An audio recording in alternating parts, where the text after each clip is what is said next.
Dans ce paragraphe, on va faire une étude plus approfondie de la somme harmonique. Alors bon, je vous rappelle ce que c'est que la somme harmonique, mais normalement, à ce stade du cours, vous savez ce que c'est. La somme harmonique, c'est juste la suite des sommes partielles d'une série de Riemann avec une puissance 1. Donc c'est la somme des 1 sur k, quand k varie entre 1 et n, et elle est définie qu'à partir du rang 1. Donc c'est cette suite-là qu'on va étudier. Alors à ce stade du cours, on sait que la série harmonique, elle diverge. Comme la suite des sommes partielles est croissante, et donc divergente, puisque la série harmonique diverge, on sait que cette suite, elle diverge vers plus l'infini. Dans un premier temps, on va chercher à quelle vitesse elle diverge vers plus l'infini, en cherchant un équivalent. Alors, on va démontrer plus précisément que la suite Hn, elle est équivalente à ln de n lorsque n tend vers l'infini. Et pour faire ça, on va procéder par encadrement, et pour obtenir un encadrement de la somme harmonique, on va effectuer une comparaison somme intégrale. Donc j'ai installé tout ce qu'il nous faut pour faire notre comparaison somme intégrale. Déjà, on constate que le terme général, c'est celui d'une fonction décroissante, puisque ce terme-là, je peux l'écrire comme f de k, où f c'est la fonction qui a x associé 1 sur x. Donc on a tout ce qu'il faut pour effectuer cette comparaison somme intégrale. Maintenant, on n'a plus qu'à représenter le terme 1 sur k géométriquement. Donc ce terme 1 sur k, on peut le lire ici sur l'axe des ordonnées. Et pour le représenter à l'aide d'une aire, on va le voir sous la forme de ce petit rectangle dont l'aire mesure exactement 1 sur k, puisque ce côté-là mesure 1 sur k et ce côté-là mesure 1. Donc cette aire, c'est le terme 1 sur k. Alors pour récupérer un encadrement de 1 sur k, je vais déjà regarder ce qui se passe à gauche, c'est-à-dire qu'est-ce qui se passe lorsque t varie entre l'intervalle k-1, k.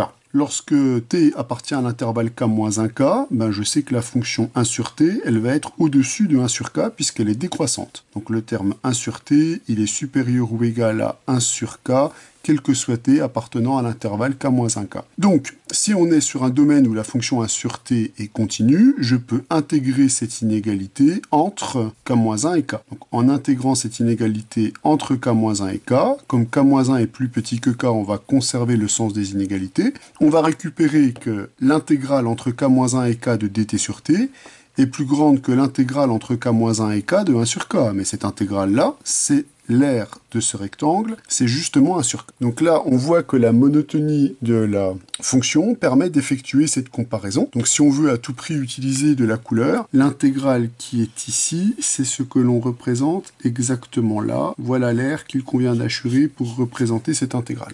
Bon, ben on peut évidemment faire exactement le même travail de l'autre côté. Je ne vais pas faire de dessin, je vais vous laisser compléter cette figure, égribouiller la bonne case et faire le bon travail sur les intégrales. Donc de l'autre côté, on va récupérer la minoration par l'intégrale entre k et k plus 1 de dt sur t. Et cette relation, elle est valable a priori, quel que soit k appartenant à... Alors, il faut que les fonctions que j'intègre ici soient continues et sur l'intervalle pour que l'intégrale existe, puisque la stricte monotonie me permet d'obtenir ce qui m'intéresse. Et pour ça, il faut que k-1 soit strictement plus grand que 0, donc supérieur ou égal à 1, donc il faut que k appartienne à l'intervalle d'entier 2 plus l'infini pour pouvoir obtenir cette majoration. Alors, on peut être un peu plus précis, puisque celle-là, elle nécessite simplement que k soit supérieur ou égal à 1, et celle-ci nécessite effectivement que k soit supérieur ou égal à 2. Donc on peut considérer de façon séparée ces deux inégalités, notamment lorsqu'on va les additionner, et c'est ce que je vais faire. La première inégalité, je vais choisir d'additionner les termes quand k varie entre 1 et n. Donc là, ce que je vais récupérer, c'est l'intégrale entre 1 et 2 de dt sur t, plus l'intégrale entre 2 et 3 de dt sur t, plus etc. L'intégrale, alors j'ai dit que je m'arrêtais à n, donc de n à n plus 1 de dt sur t. Et ça va être majoré en sommant les inégalités par le terme pour k égale 1, donc 1 sur 1, plus 1 demi, plus etc. jusqu'à 1 sur n. Donc là, j'obtiens exactement la majoration par Hn. Là, la relation de Chasles me donne l'intégrale entre 1 et n plus 1 de dt sur t, et ici Hn. Et le calcul de cette intégrale se fait en intégrant 1 sur t avec ln de t, et comme ln de 1 est égal à 0, je récupère la minoration qu'on avait déjà obtenue dans le cours pour montrer que Hn divergeait vers plus l'infini.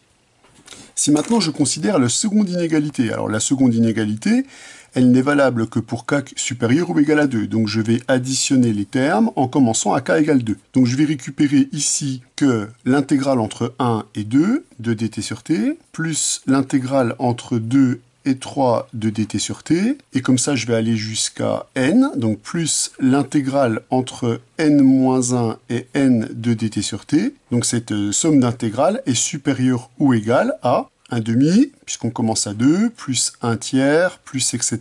jusqu'à... Si on applique la relation de Chasles, ici on va récupérer l'intégrale entre 1 et n de dt sur t, qui vaut ln de n, qui est supérieure ou égale à hn moins son premier terme, le terme pour k égale 1, c'est-à-dire moins 1. Donc en faisant passer 1 dans l'autre membre, on va récupérer que ln de n, la valeur de cette intégrale, plus 1, est supérieure ou égale à hn. L'inégalité qui est là est valable pour tout n supérieur ou égal à 1, celle-là pour tout n supérieur ou égal à 2. On n'a plus qu'à faire la conjonction des deux.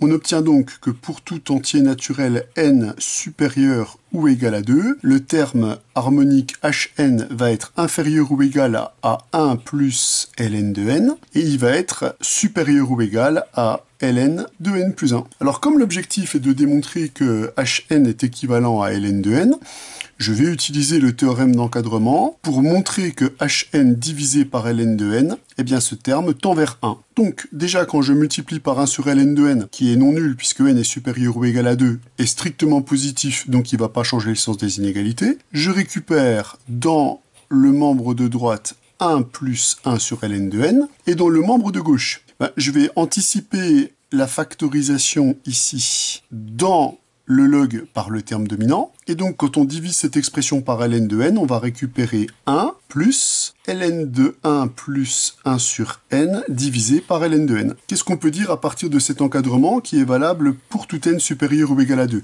Ce terme-là tend vers 1, puisque c'est 1 plus la somme d'un terme qui tend vers 0, et ce terme-là, il s'écrit sous la forme 1 plus le rapport entre un terme qui tend vers 0 et un terme qui tend vers l'infini, donc ce terme tend vers 1 également.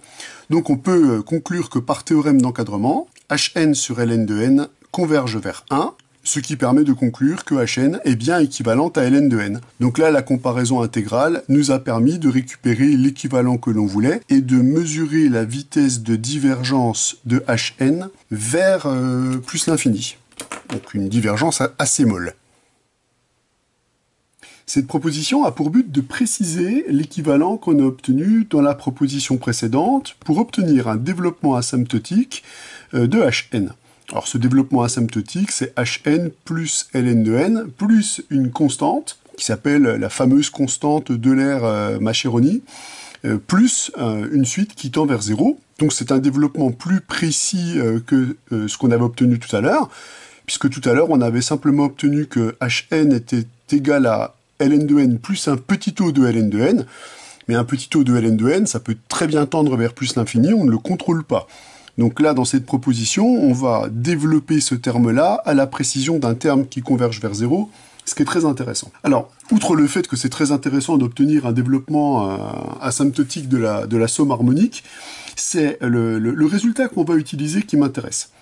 Puisque jusqu'à présent, le théorème qui fait le lien entre suite et série, ce théorème-là, on ne l'a jamais utilisé, et je vous avais promis qu'on l'utiliserait et qu'on ciblerait les suites pour lesquelles il y aurait une véritable utilité. Eh bien, le lien suite-série nous indique que la suite de termes général un converge si et seulement si la série de termes télescopiques un plus 1 moins un converge. Donc on a une condition nécessaire et suffisante pour qu'une suite converge à travers une série, à travers la convergence d'une série. Alors sur le coup, on s'était dit, mais alors, oh là là, une série, mais c'est plus compliqué à étudier qu'une suite. Sauf que on commence à avoir un sacré paquet de critères pour démontrer qu'une série converge. Or, si vous regardez bien la suite qu'on a étudiée, elle est quand même pas terrible, puisque dans les faits, qu'est-ce qu'on a à faire ici ? On a à montrer que la suite hn moins ln de n converge, c'est-à-dire possède une limite finie. Or ça paraît pas une mince affaire, puisque je vous rappelle que la suite hn, elle est donnée par une somme. Et étudier une suite définie par une somme, eh bien on a un peu épuisé les arguments qui nous permettaient de faire ça, puisque l'argument principal, c'est faire une comparaison somme intégrale, et la comparaison somme intégrale, elle n'a pas permis d'obtenir mieux qu'un petit o de ln de n. Donc là, on est au bout de cette méthode, il va falloir inventer quelque chose d'un peu mieux. Vous allez voir, c'est génial. Alors, Pourquoi c'est génial? Parce que le terme qui est ici, vous l'avez vu, c'est un terme télescopique. D'ailleurs, je l'ai appelé la série télescopique un plus 1 moins un. Les termes télescopiques, je vous l'ai déjà dit, c'est des dérivées discrètes. Et ces dérivées-là font disparaître les sommes. Une dérivée discrète, son but, c'est de faire disparaître une somme. Comme la dérivée fait disparaître une intégrale, eh ben la dérivée discrète, en toute logique, elle doit faire disparaître une somme. Donc pour montrer que cette suite converge, je vais démontrer que la série de termes générale an plus 1 moins an converge. Pour ça, comme la plupart de mes critères maintenant portent sur le terme général, je vais commencer par calculer le terme général. Déjà simplement pour vérifier si ce que je suis en train de raconter là c'est bien vrai. Est-ce que cette dérivée discrète va bien faire disparaître la somme? Ouais, on pourrait avoir des doutes, hein. J'espère que vous ne doutez pas trop de moi quand même. Eh bien, oui, ça marche. Parce que si vous commencez par rassembler les deux termes hn plus 1 et hn, vous allez récupérer 1 sur n plus 1. Puisque le premier, c'est la somme de tous les termes des inverses des entiers de 1 à n plus 1, et l'autre, c'est la même somme avec les inverses des entiers de 1 à n. Donc il nous reste le dernier. Et on va donc récupérer moins le logarithme de n plus 1 sur n, puisque le logarithme de la différence, c'est le quotient des logarithmes. Alors, ce terme-là, maintenant, ça serait cool d'en récupérer un équivalent. Alors vous allez me dire, bah ouais, mais là, encore une fois, là, j'ai un terme en 1 sur n plus 1, et là, le n plus 1, il est au numérateur. Alors là, pour une fois, le n plus 1, j'aimerais bien l'avoir au dénominateur. Bon, on a déjà entendu ça aujourd'hui. On va faire le coup classique. Te dire que le log de A sur B, c'est l'opposé du log de B sur A. Donc s'il me plaît d'obtenir le n plus 1 au dénominateur, c'est pas un problème. Là, pour développer le log, il me faut quelque chose de la forme 1 plus un terme qui tend vers 0. Là encore, c'est l'astuce classique qu'on a déjà vue 10 000 fois. On fait une opération blanche, on ajoute 1, on retranche 1 pour faire apparaître au numérateur le dénominateur. Là, on va développer maintenant le développement limité du log, puisque ce terme-là s'écrit le log de 1 plus un terme qui tend vers 0. Le terme qui tend vers 0, c'est moins 1 sur n plus 1. Et je vais utiliser le développement limité de la fonction logarithme. Alors on sait qu'au voisinage de 0, le log de 1 plus x, c'est égal à x moins x carré sur 2 plus, alors on ne sait pas encore si on va s'arrêter là, mais a priori on va récupérer un terme avec une puissance 2 au dénominateur, ça ressemble fort à une somme de Riemann. Probablement que ça sera suffisant. Donc on va récupérer une expression de ce type-là. Donc quand je reporte l'information dans l'expression qui calcule la différence de an plus 1 et de an, on obtient le 1 sur n plus 1. Là je peux bien remplacer x par moins 1 sur n plus 1 puisque ce terme tend vers 0. Ah, le terme divergent va s'éliminer. Je vais donc récupérer moins 1 demi du terme qui est ici au carré, ce qui va éliminer le signe, et donc on récupère moins 1 demi de 1 sur n plus 1 au carré, plus un terme négligeable devant 1 sur n plus 1 au carré. Bien, bah, les 1 sur n plus 1 ici s'éliminent, et donc on obtient plus simplement moins 1 demi de 1 sur n plus 1 au carré, plus un petit o de 1 sur n plus 1 au carré. Donc on est en mesure de récupérer un équivalent du terme général de notre série télescopique. En effet, an plus 1 moins an est donc équivalent à moins 1 demi de 1 sur n plus 1 au carré, qui se simplifie encore en moins 1 demi de 1 sur n carré. Ouh, ça ressemble fort à une série de Riemann. Alors malheureusement, l'équivalent m'indique que ce terme-là est négatif à partir d'un certain rang. Ce qui n'est pas grave, puisque son opposé, lui, qui sera positif à partir d'un certain rang, et on sait que si la série des opposés est convergente, eh ben la série sera elle-même convergente. Donc dorénavant, je vais travailler avec l'opposé. Ici, qu'est-ce qu'on peut dire? Ça, c'est la magie de l'équivalent. 1. Les termes sont de même signe à partir d'un certain rang. Donc positif à partir d'un certain rang, puisque deux suites équivalentes ont le même signe à partir d'un certain rang. 2. Ces deux suites sont équivalentes, et je sais que la série des 1 sur n carré est une série de Riemann convergente. Donc je peux aussi affirmer qu'en multipliant son terme général par 1 demi, qui ne dépend pas de n, on obtient une série convergente. C'est l'aspect structurel des séries convergentes. Toute combinaison linéaire de séries convergentes est convergente. Ces deux hypothèses-là vont nous permettre d'appliquer le critère d'équivalence des séries à terme positif. Et donc, on obtient que la série de termes générales AN plus 1 moins AN est une série qui est convergente. Donc, la série des opposés, c'est-à-dire la série de termes générales AN plus 1 moins AN, est convergente.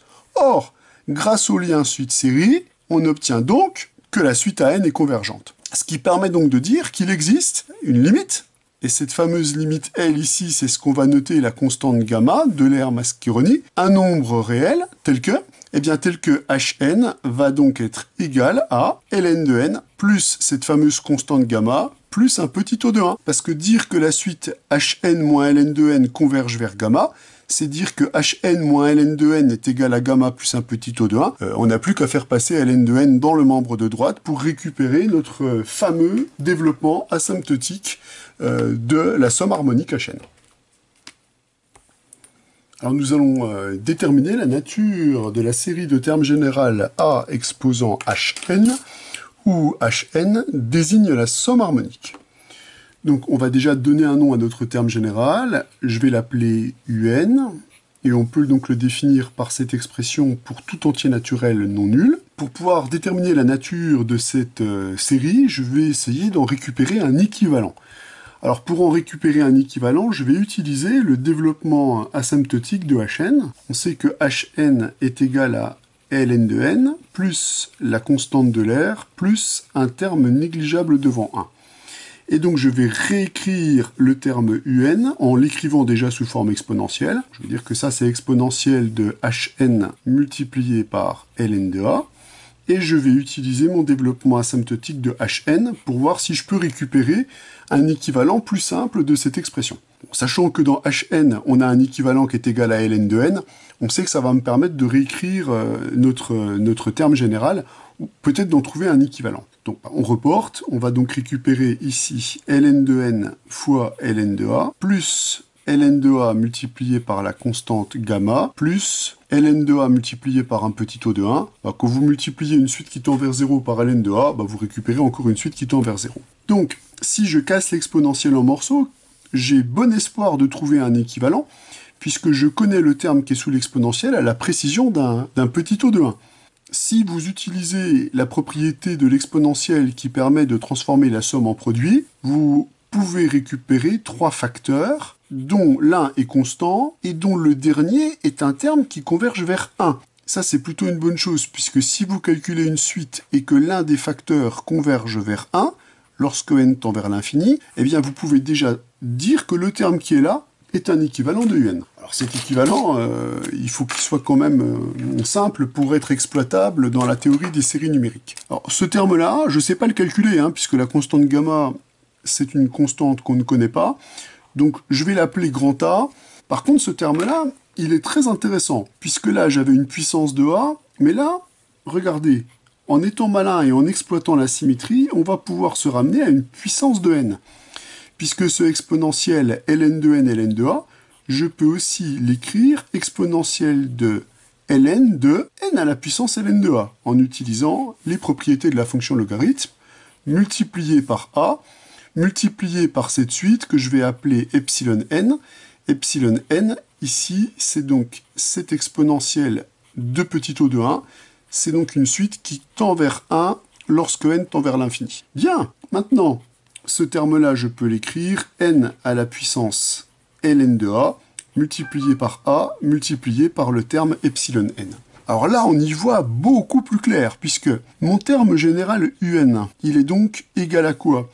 Il est égal à a sur n à la puissance moins ln de a. Je préfère écrire la puissance de n au dénominateur, puisque là, on sent qu'on va faire une comparaison à une série de Riemann, multiplié par le terme epsilon n. Alors ça me permet de récupérer un équivalent, puisque comme epsilon n est une suite qui tend vers 1, l'équivalent c'est donc a sur n à la puissance moins ln de a. Et de là, on va pouvoir utiliser le critère d'équivalence. Pourquoi ce critère d'équivalence s'applique bien? Déjà, il nous donne le signe, puisque deux suites qui sont équivalentes sont de même signe à partir d'un certain rang. Donc on récupère que le signe de un, c'est le signe de ce terme. Mais comme a est l'exponentielle d'un nombre réel, c'est un terme strictement positif, donc on en déduit que un est strictement positive à partir d'un certain rang. puisque deux suites équivalentes sont de même signe à partir d'un certain rang. De plus, on connaît la nature de la série de termes générales 1 sur n à la puissance ln de a. Cette série, c'est une série de Riemann, donc on sait qu'elle converge à la condition nécessaire et suffisante que l'exposant au dénominateur soit strictement plus grand que 1. Or, le critère d'équivalence s'applique et nous assure que la série de termes générales un et la série de termes générales 1 sur n à la puissance moins ln de a sont de même nature, puisque le facteur a n'influe pas sur la nature de la série. Ces deux séries-là sont de même nature. Bien, on peut donc conclure. Notre série, donc UN, étant donné qu'elle a la même nature que celle-là, elle converge si et seulement si la série qui est ici converge. Or, cette série converge d'après le théorème de Riemann si et seulement si l'exposant est strictement plus grand que 1, c'est-à-dire si et seulement si ln de a est strictement plus petit que moins 1, c'est-à-dire si et seulement si a, ici, est strictement plus petit que 1 sur e. Comme par indication dans l'énoncé a était strictement positif, on récupère donc la condition nécessaire et suffisante pour que cette série converge. Dans tous les autres cas, la série est donc divergente. Finalement, le développement asymptotique de la somme harmonique associée aux critères d'équivalence nous a permis de récupérer la condition nécessaire et suffisante recherchée.